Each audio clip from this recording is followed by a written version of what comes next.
Let's see. Does anyone have the ability when I start speaking to unmute? Because there's a jingle that comes on a lot, and that will distract me. I have a little bit of ADD. I get easily distracted.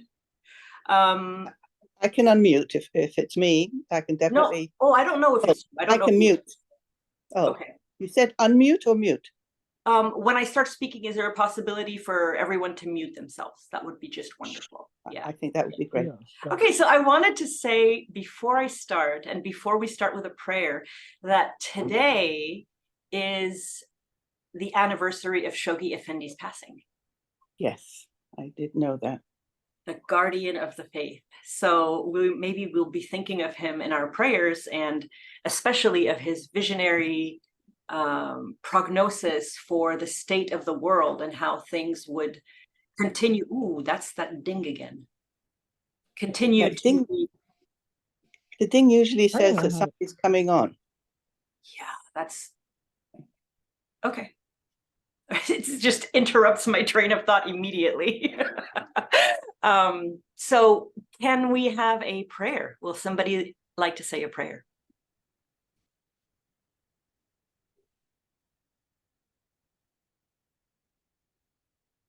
Sure, I can say one.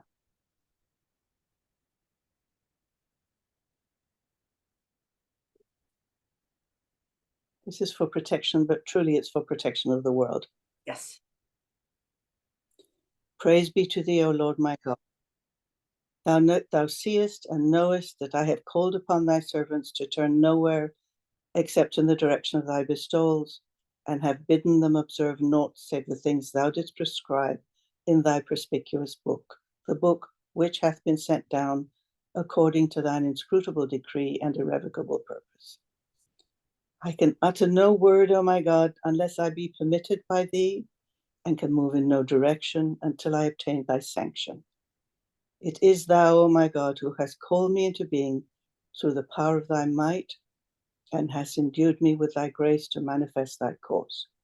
Wherefore I have been subjected to such adversities that my tongue hath been hindered from extolling thee and from magnifying thy glory. All praise to thee, O my God, for the things thou didst ordain through thy decree and by the power of thy sovereignty. I beseech thee that thou wilt fortify both thyself, myself, and them that love me in our love for thee, and will keep us firm in thy course. I swear by thy might, thy servant's shame is to be shut out as by a veil from thee, and his glory is to know thee. Armed with the power of thy name, nothing can ever hurt me, and with thy love in my heart, all the world's afflictions can in no wise alarm me. Bahá'u'lláh.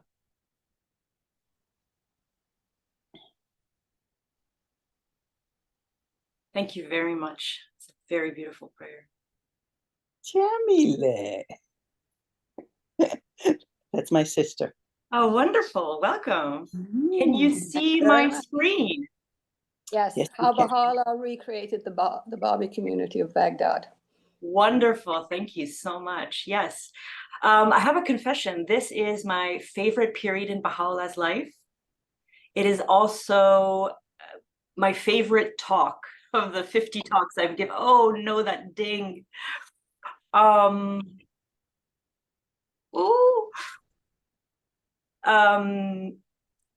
was I saying? That's a setting that the host can change to turn off the notification when someone joins and leaves. Oh my God, please someone change that. I'm working on it. Oh, thank you so much, Baghdád. Oh, bless you, bless you. I said I'm working on it. I don't know if I can figure it out. Okay. Stuart, do you know how to I may fix make it? Stuart a co-host. I think he knows how to do this. Oh, wonderful, wonderful. Thank you. Okay, so I was saying that this is my favorite period in Baha'u'llah's life. And it is also my favorite talk of all the 50 talks I've given in the last 2 years. It is about how Baha'u'lláh recreated the Bábí community of Baghdad. And in essence, it is also about the importance of Iraq in Bahá'í history and about the spiritual legacy of all Iraqi Baha'is. And this talk is dedicated to them. This talk, I'm going to get to the nitty-gritty of how Baha'u'lláh transformed the Bábí community of Baghdad in our second or third talk, because it is extremely important to understand several things to understand the magnificent context of this spiritual transformation. One, we have to understand why Iraq is special. So I'm going to spend quite a bit of time today talking about that, because there's a lot of little moving parts in why Iraq is important in Baha'i history that when you put them together, it creates an amazing tapestry. And the second thing is what led to the transformation, why the Bábí community was broken, what Mirza Yahya and Sayyid Muhammad did to break it further, why Baha'u'lláh had to go to Sulaymaniyeh and Sargalu for 2 years in Iraqi Kurdistan, how we almost lost Baha'u'lláh forever because he never planned to come back, what happened when he came back, and when he came back, how he transformed a broken, disunited, humiliated, ravaged, empty Bábí community into a nascent Baha'i community immediately before his declaration. So today is part 1 of 4. And the first part is about how Iraq, and more specifically Karbala, the holy Shiite city of Karbala, had been the theater of the most momentous spiritual preparation for the advent of a manifestation of God in religious history, a preparation that lasted 50 years, half a century before Baha'u'lláh would grace the land of Iraq with his blessed presence and declare in Iraq. And I'm going to go through all of the Iraqi connections to the faith, starting with Sheikh Ahmad-i Ahsa'i, who was in Iraq between 1793 and 1826.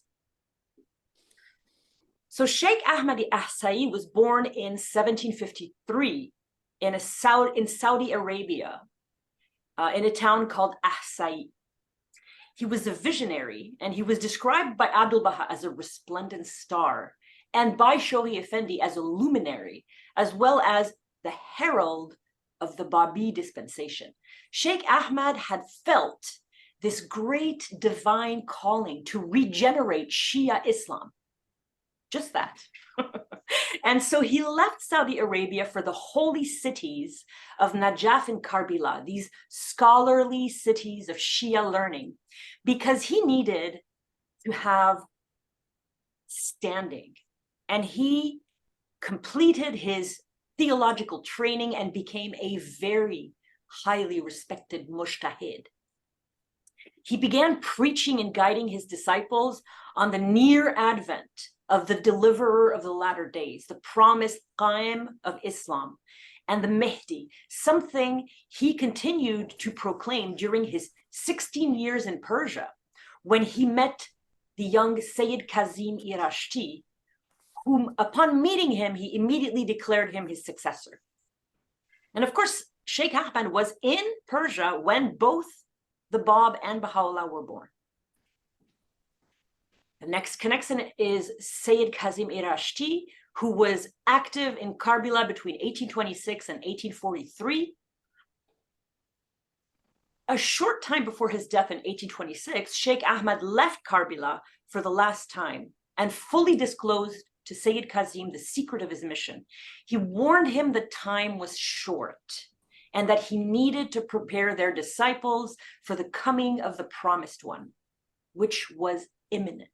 Sayyid Kazim increasingly focused his discourse to his students on the signs of the Qaim's manifestation, and even more specifically on his character, on his appearance, until one day in 1841, the Bab himself came to Karbala and Sayyid Kazim recognized him. Sayyid Kazim passed away 2 years later in 1843.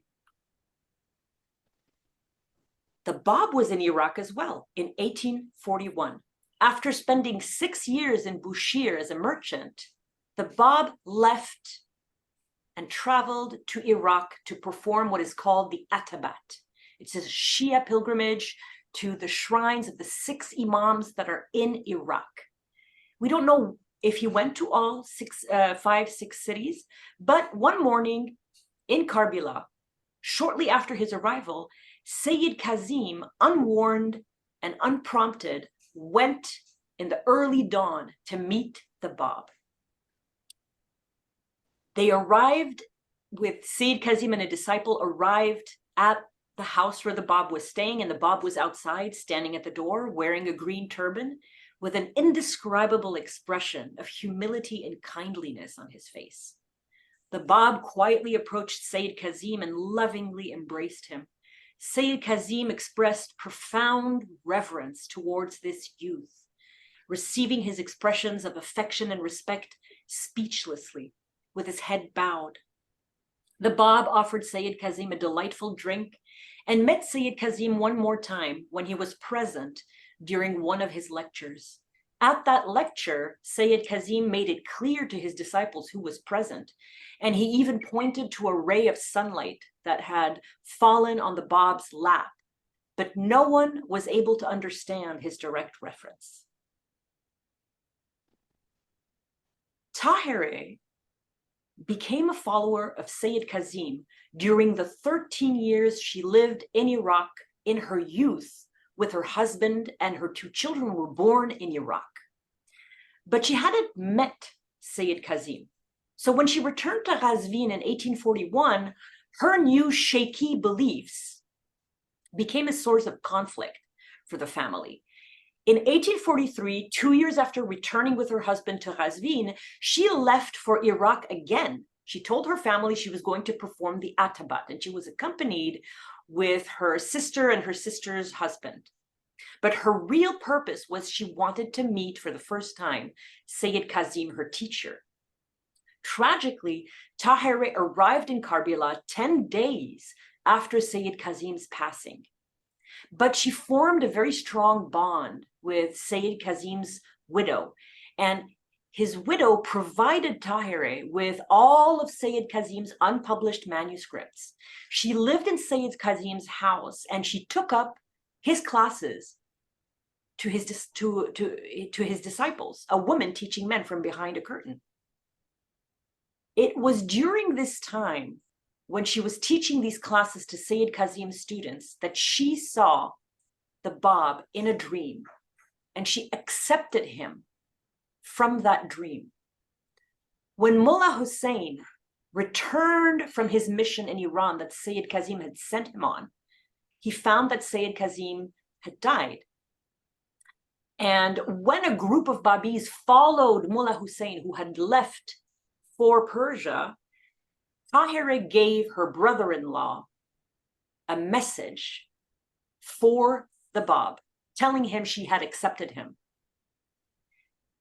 And her brother-in-law would become the 16th letter of the living, and she would become the 17th letter of the living. Mullah Hussein was also in Iraq.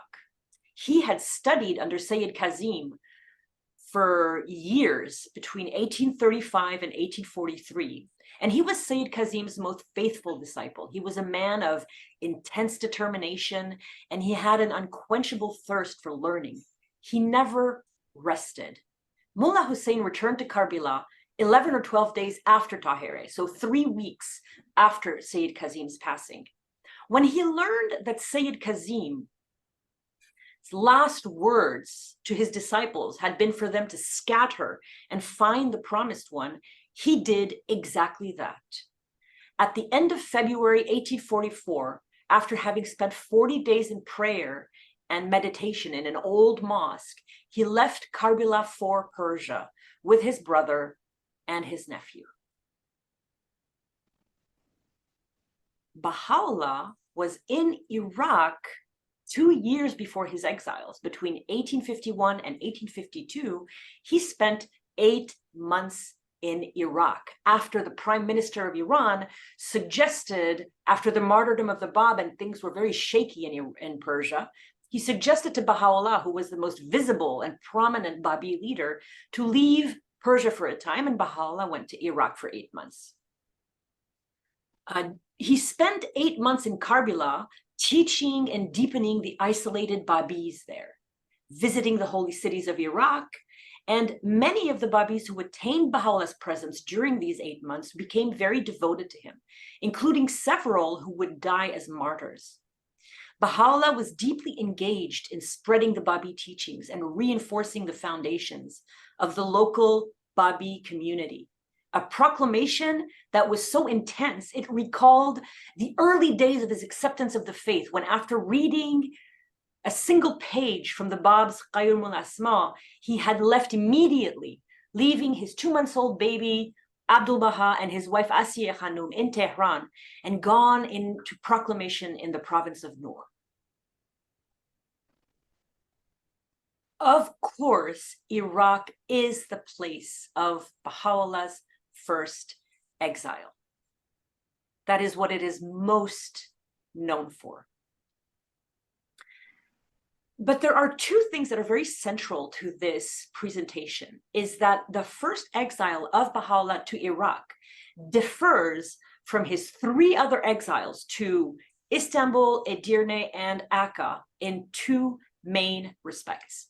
The first major difference is that this is the only exile in Baha'u'llah's life that was ever justified.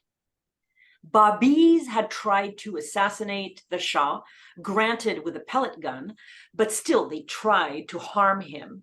And Baha'u'lláh was the most prominent Bábí in Persia. It follows, it made sense for the government of Persia to not want him in Persia and to exile him from his native land. In that sense, it was quote unquote justified. But the second and most important aspect of the uniqueness of this first exile is that Baha'u'lláh himself chose the place of his exile, and we will get into that a little bit later. Another important connection with Iraq is that Iraq, and specifically Iraqi Kurdistan, saw the first glimmers of Baha'u'llah's majesty dawning on the world, and more specifically, the isolated mountains of Sargalu, its stones, its hills, its birds, its animals. That is where Baha'u'lláh first revealed out into the open prayers that are lost to us forever. The Iraqi Kurds were the first people in the world to really see Baha'u'llah's glory, witness his superhuman knowledge and his divine revelation. They were the first to accept him and the first to cherish him. And we will also get into that in this presentation. It was also in Kurdistan that the first emanations of Baha'u'llah's pen were publicly demonstrated after his private revelation from God in the Siachal in mid-October 1852. Almost the entirety of the revelation of Baha'u'lláh in Kurdistan from 1854 and 1856 are lost to us, except for very few works, such as the prayer, "Create in me a pure heart," and a 2,000-verse poem called the Ode to the Dove. Qatsiye Itaye was the original Ibn Farid poem from the 12th or 13th century. And the Kurds had asked Baha'u'lláh to reveal another poem, and he did. He revealed the Qatsiye Varkaye, which was superior in every way.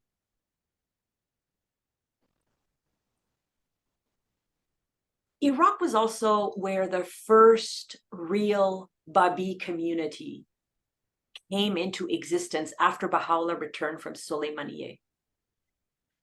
The 10 years that Baha'u'lláh remained in Baghdad were actually the longest any Bábí community had been able to stay together and build community. Because the years of the Bab's ministry were very turbulent. And right after, there were 3 years of horrible uprisings and reprisals. The uprisings of Mazandaran, Nairi, Zanjan, thousands of Bábís were killed. And then when 3 misguided Bábís tried to attack the Shah, tried to hurt him, There were even more bloody reprisals, and 10 out of the 18 letters of the living were murdered, martyred. So then Baha'u'lláh, who was the only real leader left in the Bábí community, was thrown in prison for 4 months, and then he was exiled. So there had been no time to build cohesiveness and community until Baha'u'lláh arrived in Baghdad. And that's the subject of this talk. Iraq is also the place where Baha'u'lláh declared his revelation. And publicly proclaimed to those who were around him. The first phase of his proclamation was private, was to the Bábís that were with him in the garden of Najibiyeh, in the garden of Rizwan, beginning on the 22nd of April and for the next 12 days. So now we begin in earnest with Baha'u'llah's first year in Iraq.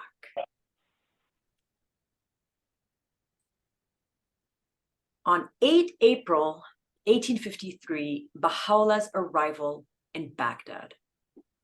Baha'u'lláh, Asiye Khanum, Mirza Musa, Abdul Baha, and Bahiye Khanum traveled for 3 months from Iran to Iraq from January to April 1953, in the middle of winter, with snow up to their knees.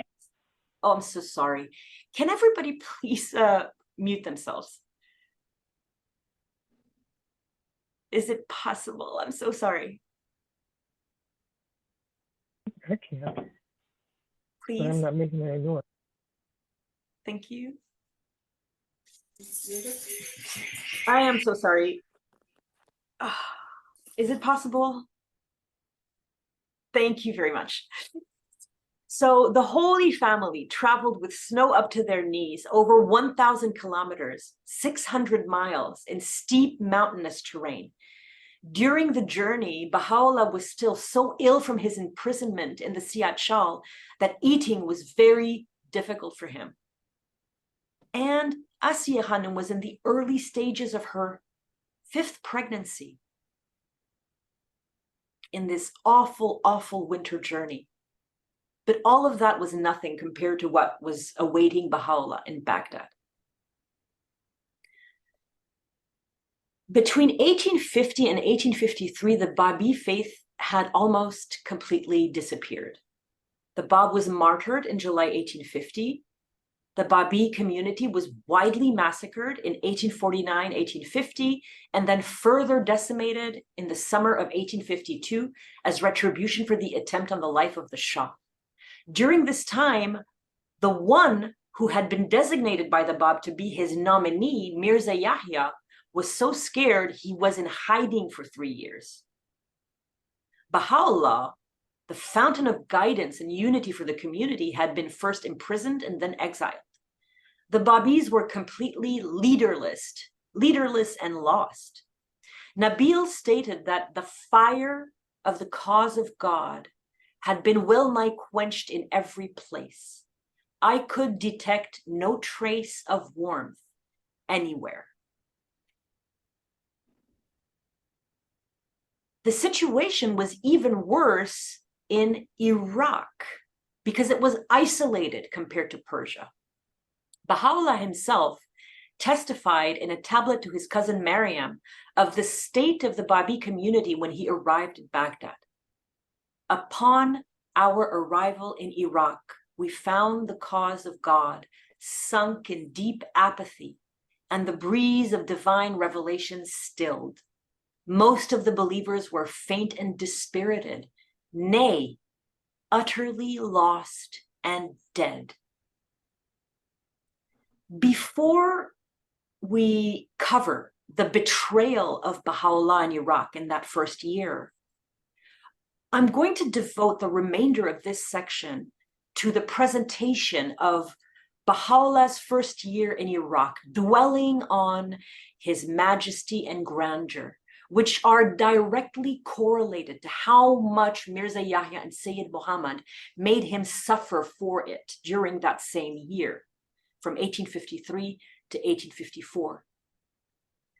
That devouring jealousy and that consuming cruelty of his enemies, which eventually forced him to leave Baghdad for Kurdistan with no intention to return. Leadership. This is an engraving of Baghdad in the 19th century. The Bábís of Baghdad, so far away from the cradle of the faith in Persia, had been isolated and basically left to their own devices. To give you an idea of their isolation, when Baha'u'lláh arrived on 8th of April, 1853, he arrived 6 years after Tahir's departure in 1847. He arrived 3 years after the Bab's martyrdom in 1850. And he arrived 1 year after his previous visit to Karbala in 1851, 1852. With Baha'u'llah's arrival, the confused Bábís of Iraq had the reassuring presence of the most prominent Bábí in the world, Baha'u'lláh, to whom they could come for advice, guidance, protection. Baha'u'llah's arrival in Baghdad marked an upturn in the fortunes of the Bábí cause and a renewal of faith. The home of Baha'u'lláh and Asiya Khanum. And this is an aerial view of the old Baghdad, where their first home was. The first home of Baha'u'lláh and Asiya Khanum was small and had only 2 rooms, one for Baha'u'lláh and one for Asiya Khanum and the children, which served, when they weren't sleeping in it, as a reception room, a biruni. There, Baha'u'lláh received Bábí men coming to visit him, and I am so sorry. Visit him. Sorry. There, Baha'u'lláh received Bábí men who came to visit him, and Asiya Khanum welcomed Bábí women who had been taught by Tahir. Asiya Khanum, dainty, refined, gentle, was in delicate health. The long and painful winter journey had diminished her strength, and she was at the end of her pregnancy. Excuse me, the screen has a blockage on it. Oh, I'm so sorry. Thank you. Thank you. Don't hesitate to tell me if that happens again. So Asiya Khanum was in delicate health because she had been pregnant during their journey over the mountains from Persia, but as a few months after they arrived, she gave birth to her 4th child, a baby boy she and Baha'u'lláh named Ali Muhammad. Over time, the faithful Arab and Persian Bábís of Baghdad began to recognize that Baha'u'lláh embodied the hopes of the Bábí community. But a crisis was about to unfold as Mirza Yahya arrived in Baghdad sometime around June 1863, 2 months after Baha'u'lláh and the Holy Family.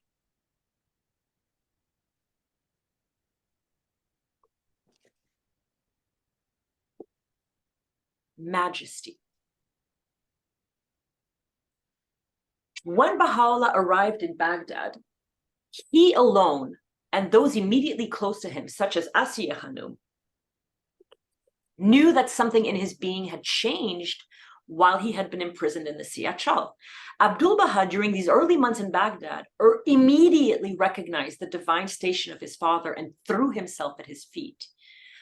But no one else knew that Baha'u'lláh was him whom God shall make manifest, the one whom the Bab had promised. Just as it is impossible for the sun to hide its nature, Baha'u'lláh himself could not contain the majesty of his station. And during Baha'u'llah's first year in Baghdad, 3 incidents revealed his glory and majesty to a small number of people. These events would have terrible repercussions on the dark hearts of his jealous enemies, Mirza Yahya and Sayyid Muhammad. Oceans of Light, Mirza Agha Jan in Karbala. The first of these three events was Baha'u'llah's encounter with Mirza Agha Jan, a man who would become his amanuensis, his secretary, taking down notation during revelation, something no one else could do. For the next 4 decades, the entirety of Baha'u'llah's ministry.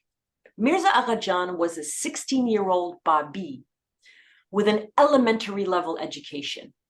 He had been a soap maker in Kashan. He had dreamt of the Bab and read some of Baha'u'llah's writings and had immediately traveled to Iraq to meet him. He arrived in September 1853 and was in the home of a Bábí. The heat was so intense still in September that everyone slept on the flat roof of the house. And one night, Mirza Agha Jan, thinking everyone was asleep, began saying his prayers when he saw Baha'u'llah walking towards him, revealing verses, pacing back and forth, and chanting in the moonlight.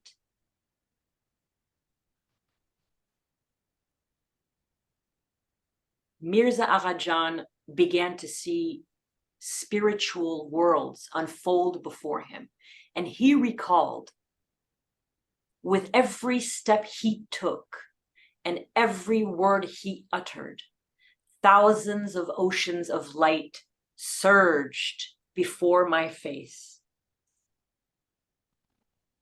and thousands of worlds of incomparable splendor were unveiled to my eyes, and thousands of suns blazed their light upon me. Baha'u'llah paced, chanted revelation, and addressed himself to Mirza Agha Jan until dawn, and the teenager was utterly transformed by the majesty he had witnessed.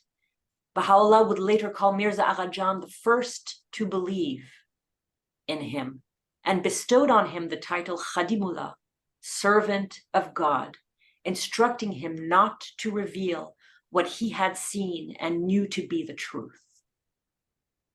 Mirza Agha Jan would serve Baha'u'llah very faithfully during his ministry, but he did become a covenant breaker after Baha'u'llah's ascension.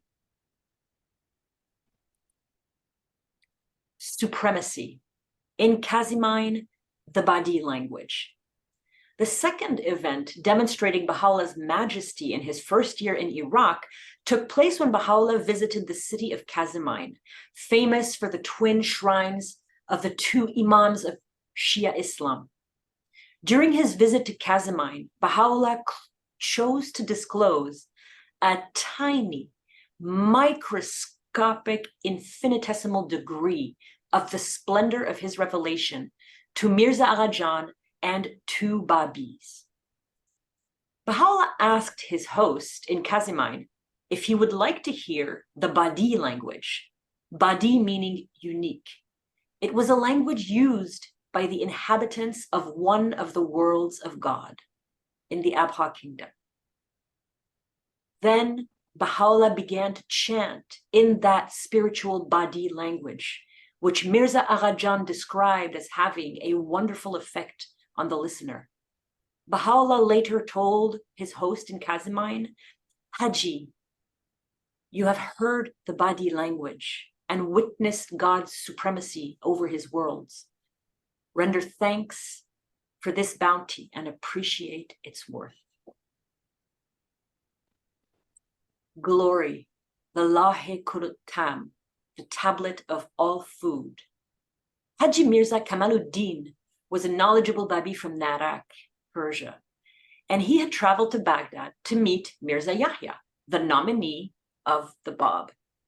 So he asked Mirza Yahya a question that had been bothering him for some time. It was chapter 3, verse 93 of the Quran, and it had puzzled him because it stated in part, all food was allowed to the children of Israel, except what Israel made unlawful for itself. Mirza Yahya wrote a very superficial and completely inadequate response.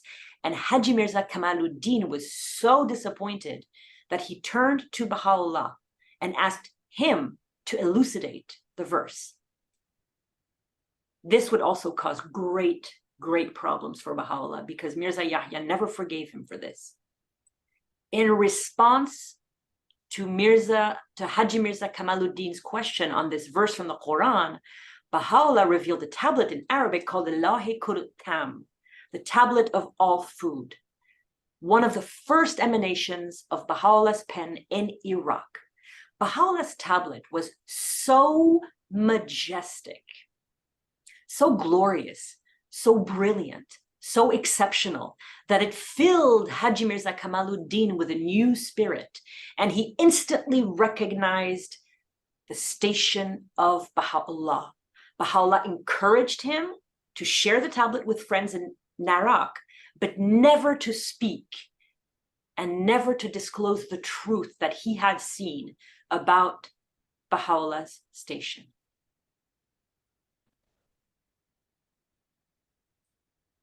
As we've seen in the preceding stories, it was impossible for Baha'u'lláh to contain his majesty. After all, a few months before, he had had at least 6 successive experiences of revelation in the Siyachal, of his own acknowledgement. And so he was beginning to receive divine revelation. And so it was impossible for him to hide it completely at all times. And it was also impossible for him to contain his majesty, to hide his all-encompassing knowledge, to not let people hear his matchless utterance or see his undeniable and unsurpassed grandeur. In his first year in Baghdad, Baha'u'lláh had effected profound transformation on a number of individuals, which included Mirza Agha, his amanuensis, Haji Mirza Kamaluddin, his host who'd heard the Badi language. And also what started to happen was that just because he was such an extraordinary being, Baha'u'llah's circle of admirers began to grow steadily in Baghdad, and it included officials of the city and the governor, as well as Sayyid Kazim's former companions, all of whom spontaneously offered Baha'u'llah sincere marks of respect.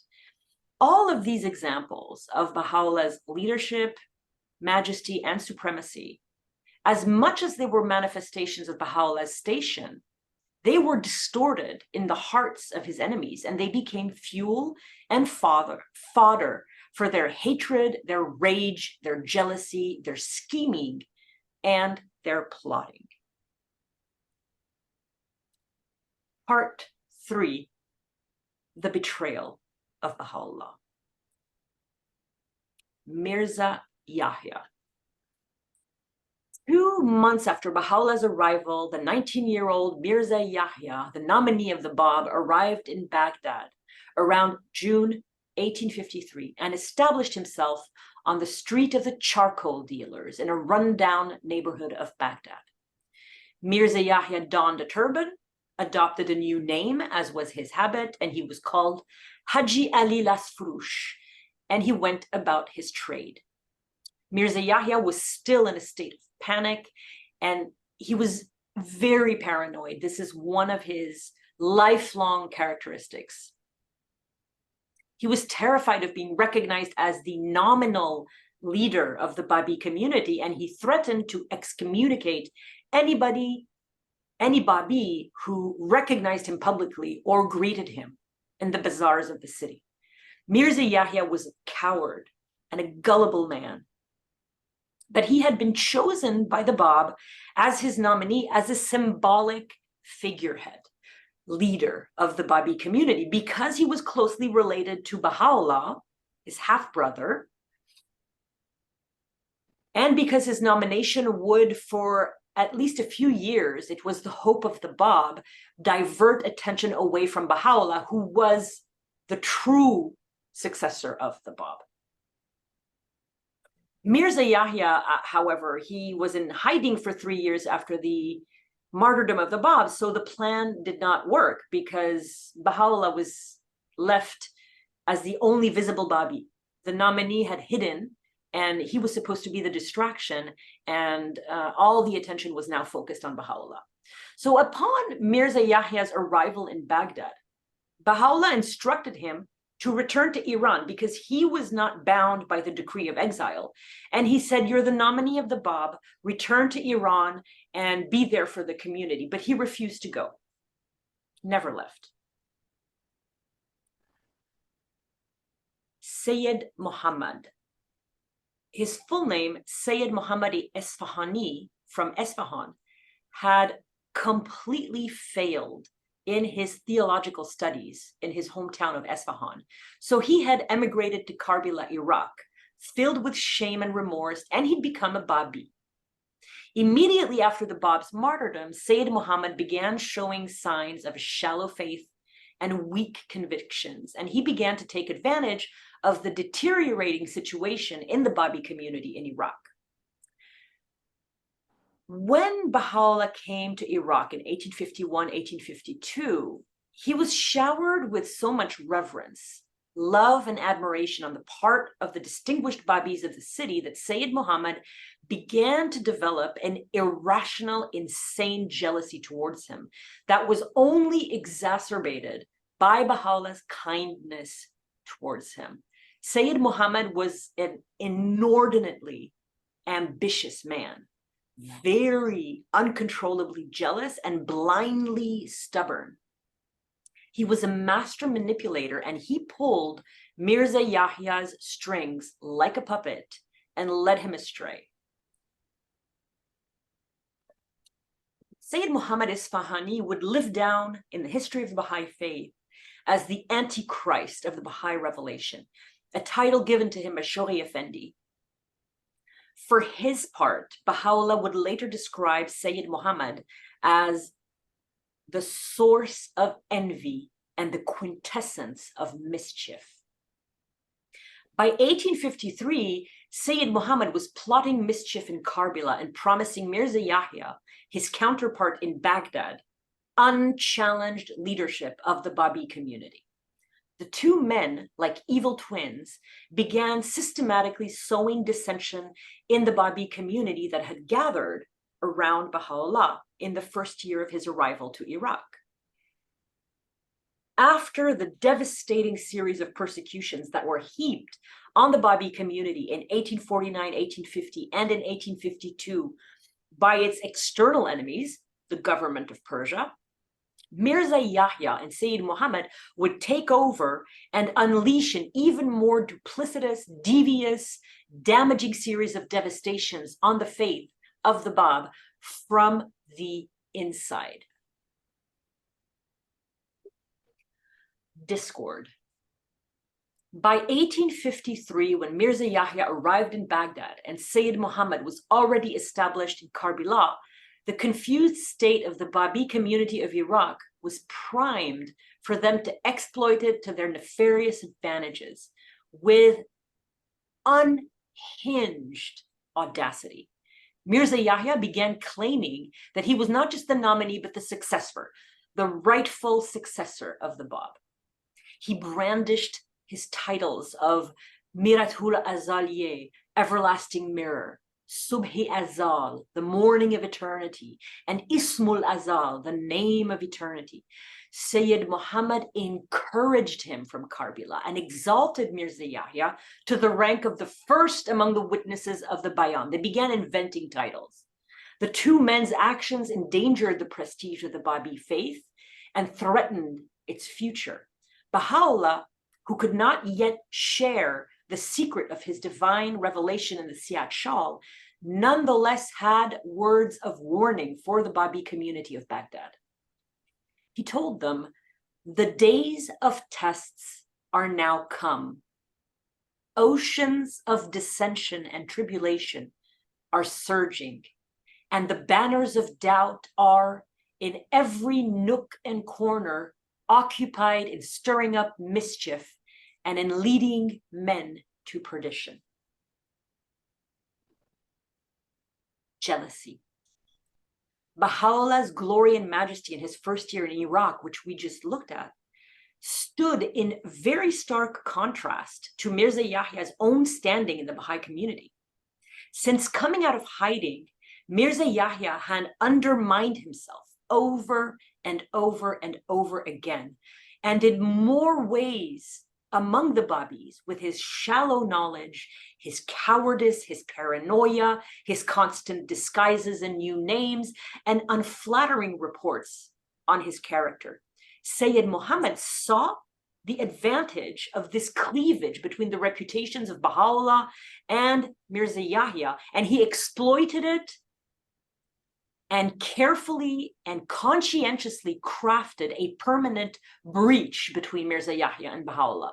Thanks to his relentless and malevolent efforts, the more Baha'u'llah's prestige grew, the more Mirza Yahya's diminished, the more Mirza Yahya's pent-up resentment and envy threatened to break out in full force, like a dam bursting open.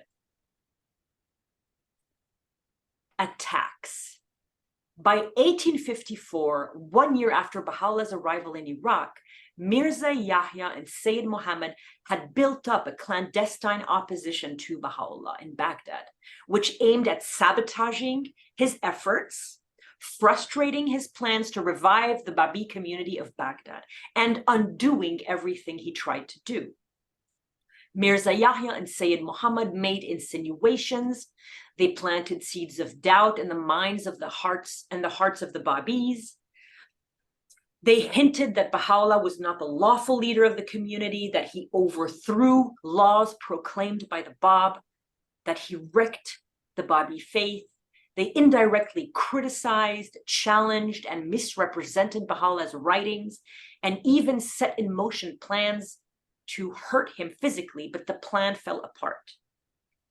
Baha'u'llah had made every effort to remedy this situation that was worsening by the day, to no avail. Day by day, hour by hour, as a result of Mirza Yahya and Sayyid Muhammad's malicious plotting, Baha'u'llah was in a constant state of sorrow, attacked, assailed without rest, and his pain and suffering were extreme. Woe. Baha'u'llah was in a state of immense, incommensurable, indescribable pain at this division and these internal attacks from people who claimed to be Bábís. He spoke at length about the sadness and the sorrow that filled his soul in the days preceding his seclusion to Kurdistan, describing this period as tribulation upon tribulation, woes at their blackest. He spoke about his sighs and lamentations, powerless, poverty, destitution, and his injuries, as well as his abasement. Baha'u'llah testifies weeping to such a degree that he could no longer pray. So grievous has been my weeping that I have been prevented from making mention of thee and singing thy praises. Or weeping with such intensity, quote, that every mother mourning for her child would be amazed and would still her weeping and her grief. After the chains and fetters that Baha'u'llah had been subjected to in the Siyat Shal, he was exiled to Baghdad, where Baha'u'llah says, we were afflicted with the perfidy of our friends. I have borne what no man, be he of the past or of the future, hath borne or will bear. When he returned from Kurdistan, Baha'u'llah gazed back at his first year in Baghdad and its root cause. In these days, such odors of jealousy are diffused that from the beginning of the foundation of the world until the present day, Such malice, envy, and hate have in no wise appeared, nor will they be witnessed in the future. Difficulties. Towards Baha'u'llah's last days in Baghdad, he was so sad that the limbs of his body trembled. One night, shortly before his departure, Mirza Agha Jan saw Baha'u'llah suddenly come out of his home in the middle of the night with his nightcap still on his head. Baha'u'llah was perturbed and angry, and he spoke about Mirza Yahya and Sayyid Muhammad, saying, "These creatures are the same creatures who for 3,000 years have worshipped idols and bowed down before the golden calf. Now too they are fit for nothing better. What relation can there be between these people and him who is the countenance of glory? What ties can bind them to the one who is the supreme embodiment of all that is lovable?" In those days, Baha'u'llah recited the Bab's invocation, "Is there any remover of difficulties?" 500, 1,000 times, day and night, awake and asleep, that his enemies might see the light. Before he left Baghdad, Baha'u'llah often made reference to his disappearance from their midst, but no one knew at the time that he was being literal. Separation, April 10th, 1954. There came a point when Baha'u'llah could no longer stay in the toxic and divided atmosphere that Mirza Yahya and Sayyid Muhammad had so carefully crafted. The only purpose of Baha'u'llah's seclusion was to no longer be a source of disunity within the Bábí community and to avoid hurting a single soul. Baha'u'llah's hope with this seclusion was that with his absence, the fires of jealousy and hatred would die down. But there was also another aspect to Baha'u'llah's decision to remove himself from Baghdad. And this one, honestly, is impossible to understand as humans, because it has such a depth of empathy that is only manifested in a manifestation of God. By removing himself entirely from the equation in Baghdad, Baha'u'llah wanted to save Mirza Yahya from the constant embarrassment of being compared to his greatness. He wanted to give Mirza Yahya the chance he'd always wanted, to be the true leader of the Bábí community. It would be an unmitigated disaster.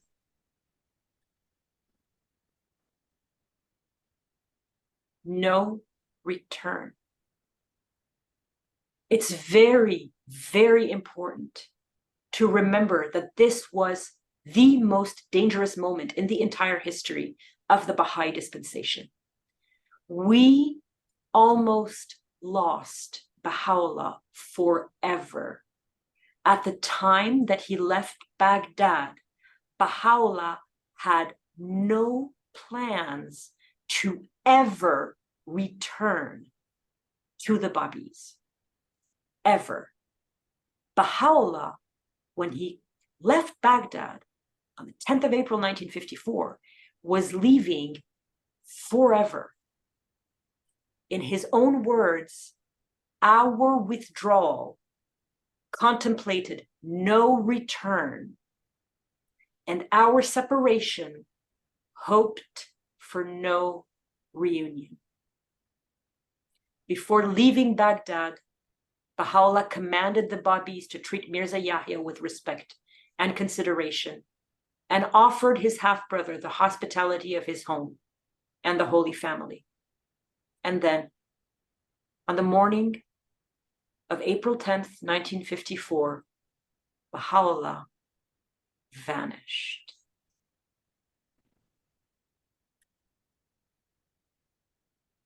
Part 2 is next Saturday.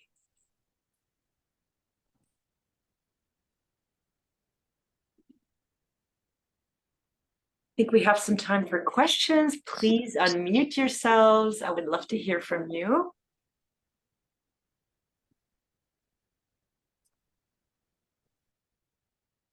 What are some of the things that have come to your minds when you were listening to this story of Iraq and Baha'u'llah's first year in Baghdad? I'd like to know. My ignorance, but I was not aware that after the martyrdom of the Bab, Baha'u'llah had left Iran for Baghdad, even for several months. I was unaware of that. Yeah. Also, did not realize the role Mirza Muhammad played in really stirring up sedition and the support he provided behind the scenes to Mirza Yahya. He was evil. It's really hard actually to outline these things because Behzad is so right. The evil, the pure evil that they concocted, and really Mirza Yahya, he was a puppet in Sayyid Muhammad's hand. Sayyid Muhammad was a really evil person, the Antichrist of the Baha'i dispensation. I mean, So how do you really feel about him? let me tell you how I really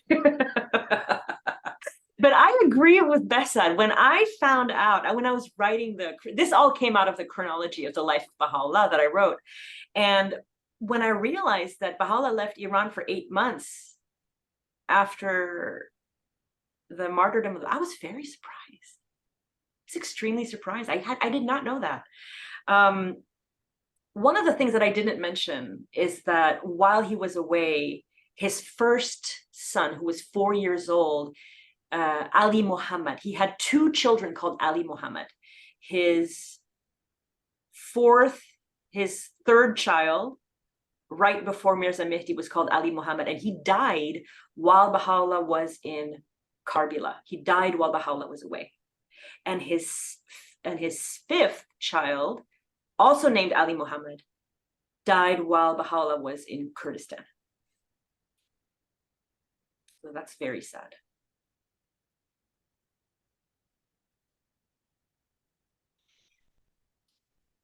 We didn't get much of a chance to share with everyone here, whom I love and adore, but I have no idea who some of these people are because I don't recognize some of the phone numbers. Perhaps it would take a second if we can just find out who they are. Yes. But I didn't also get to introduce you, and I assume that everybody read. I assume everybody read the blurb that we sent around and know that you were responsible for some of the most beautiful and interesting digital material on Baha'u'llah and Abdul Baha called the Utterance Project. And I do encourage people to go online and look at those. I'm going to put the links in the chat. I have a little. Okay, all right. And I know you said you've done 50 talks, and a lot of them are available on the website of the Clearwater Baha'is. Yep, they're all there. Actually, the bulk of the 50 talks are narrations of the 3 chronologies I just placed there. So this is the chronology of the Bab in 8 episodes, kind of like an audiobook. Okay. And then there's a chronology of Baha'u'llah in 12 episodes. And then there's the chronology of Abdul Baha in 13 episodes. And lastly, there's about 20 talks on my monthly series, which is Storytelling Sundays, which is my father's idea. He did Storytelling Sundays and he told me to do them too. So I always listen to my dad. And the next 2, I've been really interested in early Persian Baha'is this year and also probably next year. And my next 2 extensive biographies of early Persian apostles of Baha'u'llah are Nabil, the author of the Dawnbreakers, and Nabil-e-Akbar, who is also an apostle of Baha'u'llah and a hand of the cause. So those are on December 26th and December 31st. What relation are you to the Beirut Saints? None at all. I love it because I get this question all the time and I'm not related. We are the Zains from Egypt, originally from Hamadan. And yeah. long story with Egypt, definitely. Oh my God, that looks like a lot of links that I just posted. That's kind of embarrassing. It's kind of a lot. It's good. It's good. It's excellent. Yeah. But so next week would be at the same time, Mhm. same links. Just keep the Mhm. link. No Mhm. new links. All right. No new links. So Yeah. and now give us a highlight of what you're going to do next week. Next week is just absolutely wonderful because it's Baha'u'lláh 2 years in Kurdistan, and I threw myself into that when I was writing this, and I found even what Baha'u'lláh ate when he was there. You know, like, oh my God, it's just it's really, you know, actually, honestly, this is my favorite talk about Baha'u'lláh because his time in Kurdistan was his time in his favorite life. He loved We lose you. Kurdistan, That's what I'm loved saying. being with the Kurds. And then when he came back, he loved being with the Iraqis. He went to cafes twice a day for an hour and a half in the morning, an hour and a half in the evening. 3 hours a day, he was in cafes talking to people. After he left Baghdad, he never again spent time with people, ever, ever, ever. The most he would do is spend time with pilgrims, and sometimes not even that towards the end of his life. So Baghdad is Baha'u'lláh at his most social, at his most charming, at his most outgoing, at his most loving. He adored I love this period. I'm so obsessed with this period. I was so happy when Mona sent me the email saying, we've just finished reading Gems of Divine Mysteries. And I said, like, I can't talk about theological stuff. That's not my forte. But if you want to know the historical background around the revelation of the Gems of Divine Mysteries, what was before, during, and after, I could do that in 4 sessions. And Mona was like, okay, let's do that. That's how this came to happen. And I'm definitely going to be talking about Gems of Divine Mysteries when it happens later on. Violetta, I know that Baha'u'lláh met with many of the functionaries in Baghdad. Obviously, he needed to meet and justify who the Bábís were, what they were doing, how much they were spending, or how much money they had or didn't have. Did he ever meet with any foreigners there?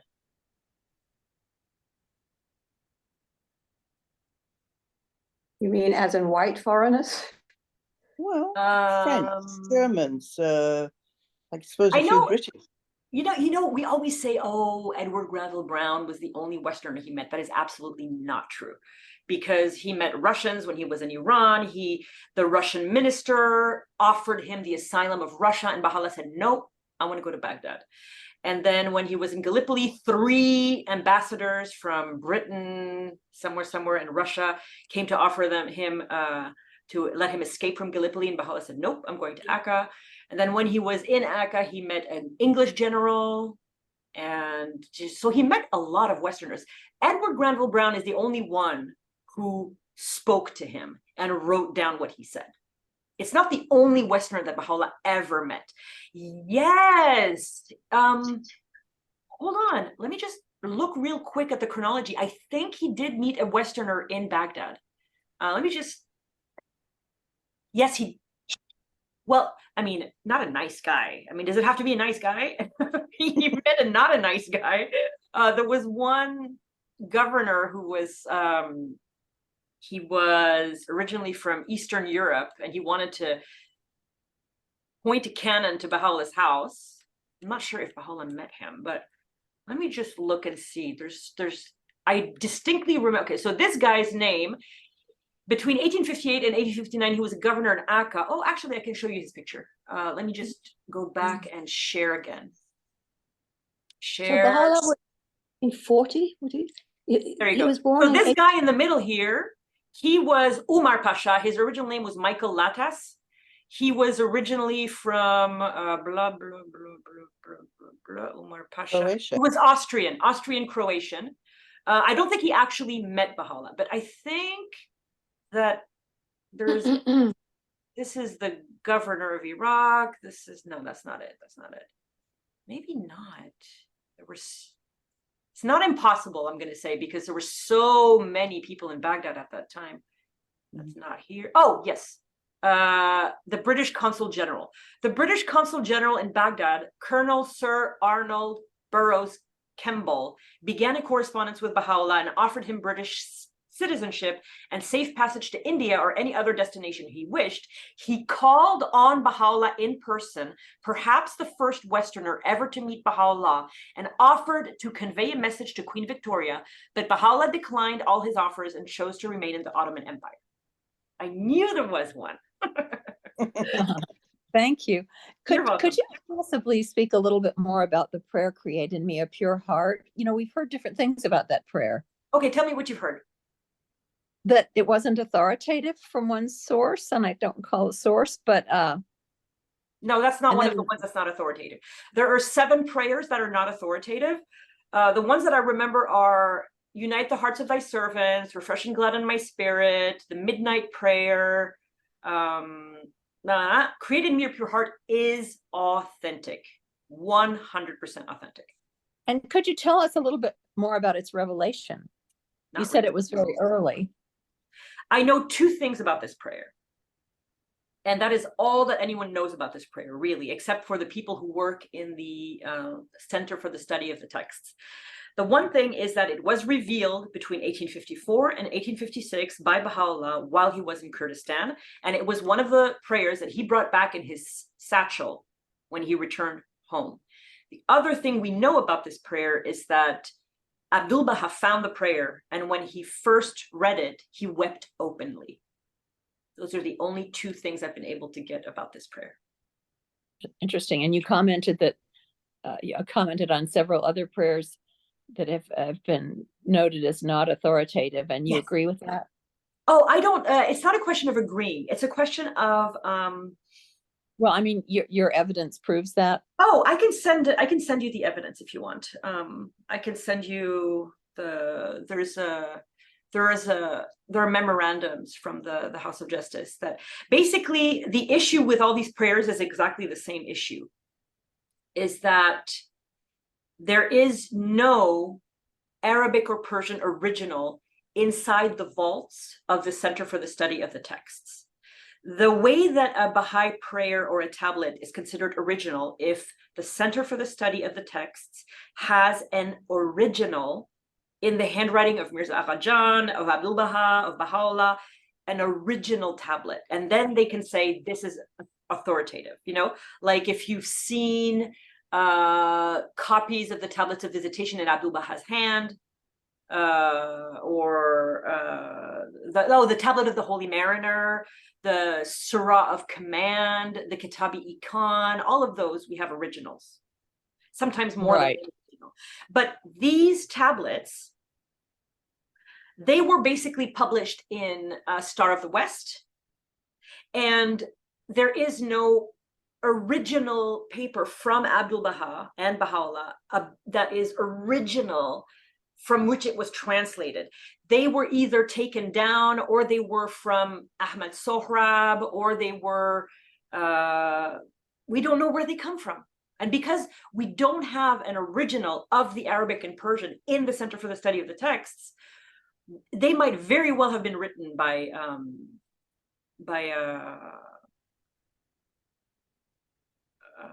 you know, Paris Talks is, I've never heard that Paris Talks wasn't authenticated, because it was written down as Abdul Baha was giving them. And he, I think, gave his approval for them. Promulgation of Universal Peace is different, but Paris Talks was finalized and published during the Master's lifetime, I believe. Let me just check that.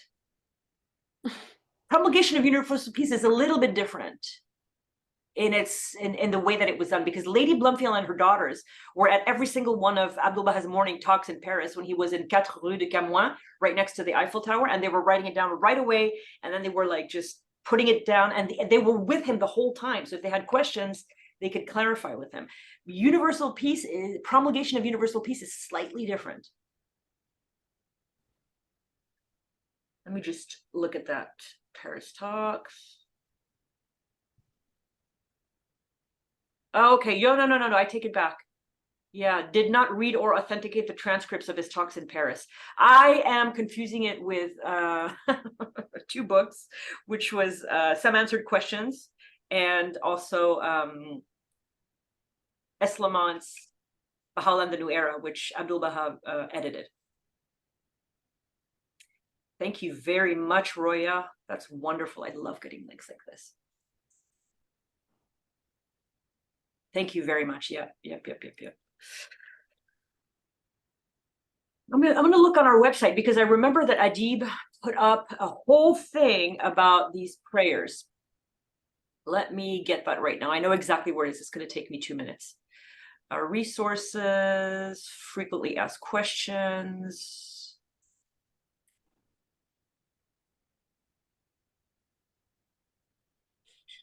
Huh. Okay, well, frequently asked questions are gone, so never mind. I'll have to tell you next week. I will do my research and tell you next week about the prayers. I'll give you the names of all the prayers. Beyond, unite the hearts of thy servants, refreshing glad in my spirit, the midnight prayer, and there's a 4th one, I think. Any other questions?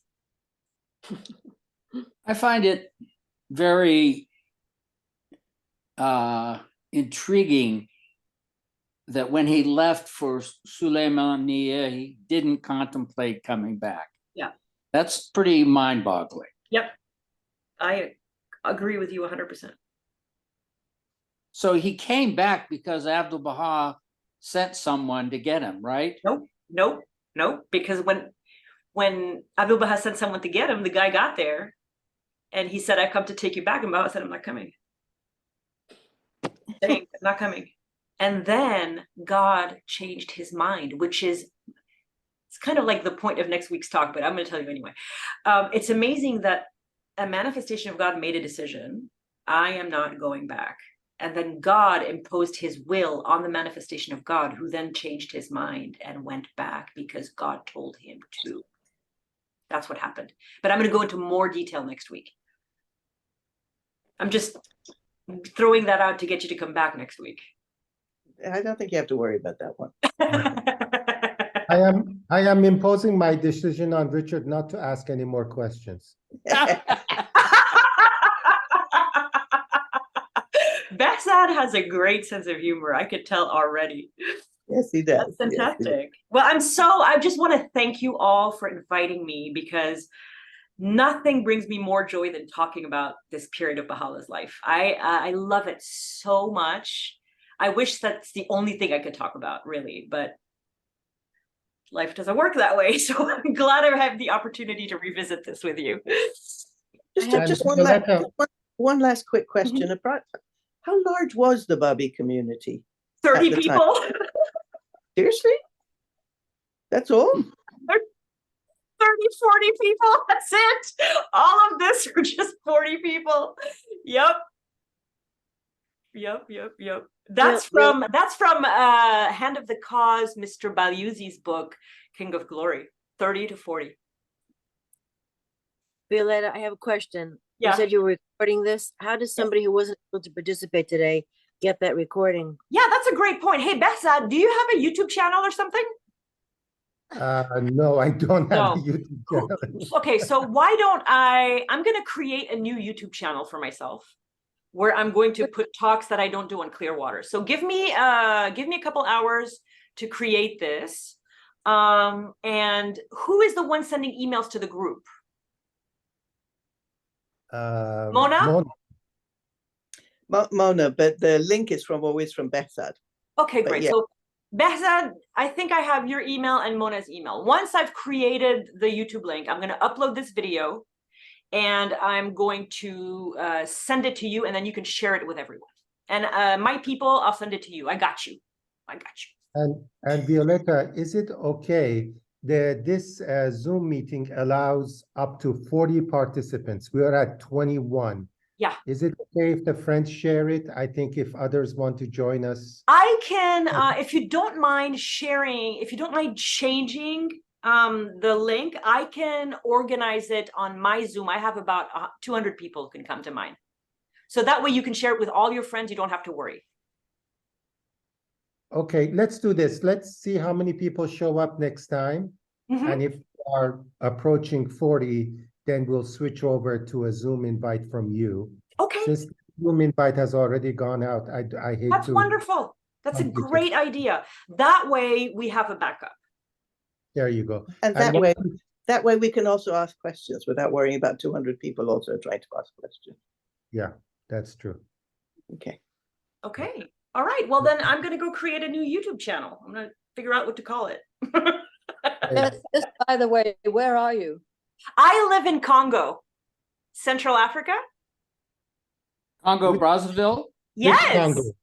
You are the first person I have ever met that correctly guessed my country the first time. I have a really good friend who became a Baha'i in Mauritania with him, John Grazel. He's going as a consultant to Congo, Brazzaville soon. Where? Brazzaville, or I don't live in the capital. I live in Pointe-Noire. Where is he going?